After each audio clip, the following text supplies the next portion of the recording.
ada kekhawatiran lawan menjadi terlalu kuat, dapat panggung besar, makin populer, dan menjadi kuda hitam di Pilpres selanjutnya. Selain itu, perlu diwaspadai pergerakan dari Jokowi, terutama di Pilkada Jawa Tengah. Di mana ada Jokowi, di situ ada bau tidak sedap.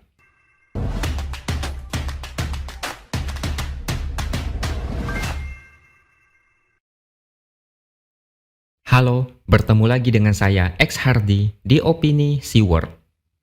Meskipun Jokowi sudah pensiun dan menjalani hari-hari di Solo, tapi aroma cawe-cawe masih sangat terasa.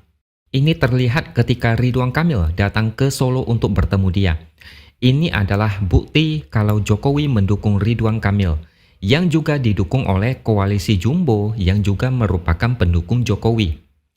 Selain itu, di Pilkada Jawa Tengah, Paslon Ahmad Lutfi dan Gus Yassin yang didukung oleh 9 parpol akan bertarung melawan Andika Perkasa dan Hendrar Prihadi. Ahmad Lutfi sendiri secara terang-terangan didukung oleh Jokowi.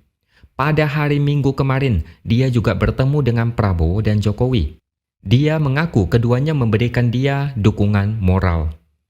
Untuk Pilkada Jawa Tengah, Jokowi sangat berkepentingan untuk mengalahkan PDIP. Jawa Tengah dikenal sebagai kandang banteng. Mengalahkan dominasi PDIP adalah ambisi Jokowi. Dia sepertinya masih belum bisa tenang jika orang-orang dan kelompoknya belum menguasai Pulau Jawa. Tapi mimpi itu tidak semudah yang dibayangkan. Menjelang pilkada, ada banyak kejutan yang tidak disangka. Salah satunya adalah hasil survei yang agak mengecewakan jika kita memakai kacamata dari seorang Jokowi. Kali ini saya ambil dari hasil survei terbaru Litbang Kompas. Di Pilkada Jawa Tengah, Andika Perkasa yang sebelumnya di bawah Ahmad Lutfi, kali ini mulai menyalip. Elektabilitas Andika Perkasa dan Hendrar Prihadi 28,8%. Elektabilitas Ahmad Lutfi dan Gus Yassin 28,1%. 43,1% masih belum menentukan pilihan. Meskipun keduanya punya peluang sama besar, tapi progres Andika Perkasa sangat bagus dan mulai bisa mengejar bahkan menyalip Ahmad Lutfi. Saya tahu hasil survei ini akan membuat pihak sebelah agak khawatir. Apalagi mereka itu didukung Jokowi yang pastinya tidak akan tinggal diam melihat hasil survei ini. Jokowi punya kepentingan besar untuk merebut dominasi PDIP. Percayalah, tidak lama lagi akan ada strategi politik yang meniru cara Jokowi di Pilpres. Ketika survei tidak sesuai harapan, sepertinya serangan bansos akan dilakukan. Sedangkan di Pilkada Jakarta, hasil survei Litbang Kompas memenangkan Pramono Anung dan Rano Karno dengan elektabilitas 38,3%. Ridwan Kamil dan Suswono elektabilitasnya 34,6%. Sedangkan calon independen cuma dapat 3,3%. Saya sudah membahas kepanikan Ridwan Kamil di video saya yang sebelumnya. Kepanikan itu sangat jelas ketika Ridwan Kamil bertemu dengan Prabowo dan kemudian bertemu dengan Jokowi untuk mengemis dukungan. Kadang saya prihatin dengan Ridwan Kamil. Padahal tidak ada Anies atau Ahok, tapi dia tetap nyungsep melawan Pramono. Tidak terbayang sekecil apa elektabilitas Ridwan Kamil kalau lawannya Anies dan Ahok. Kalau Jakarta dan Jawa Tengah tidak berhasil dikuasai, Jokowi bisa sakit kepala. Bagi yang bertanya-tanya, kenapa Jokowi sangat berkepentingan di balik pilkada itu? Sebenarnya, kalau menurut pengamatan saya, dia masih memikirkan anaknya. Selain itu, Prabowo juga sepertinya punya kepentingan. Di Pilkada Jakarta, siapapun yang menang tidak terlalu dipedulikan pemerintahan Prabowo. Kalaupun Pramono dan Rano Karno menang, mereka tidak akan resisten dengan pemerintah. Mereka tidak seperti Anies yang bakalan melawan dan berseberangan. Selain itu, Pramono Anung dan Rano Karno tidak akan menjadi lawan di Pilpres 2029. Keduanya tidak akan cukup populer untuk maju di Pilpres. Mereka tidak menjadi penghalang bagi Prabowo atau Gibran. Beda ceritanya kalau Anies maju pilkada dan sudah pasti menang, dia bakalan dapat panggung besar untuk modal Pilpres 2029. Tapi Di Pilkada Jawa Tengah, Jokowi agak khawatir. Saya melihat Prabowo juga agak tidak tenang kalau Andika Perkasa menang.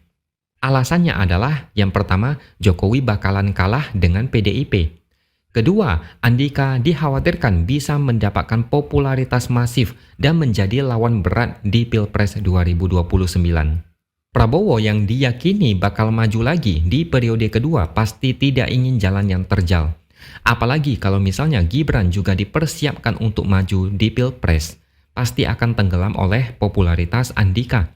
Ini yang sangat ditakutkan oleh Jokowi. Orang ini tidak akan tenang sebelum masa depan anaknya 100% terjamin.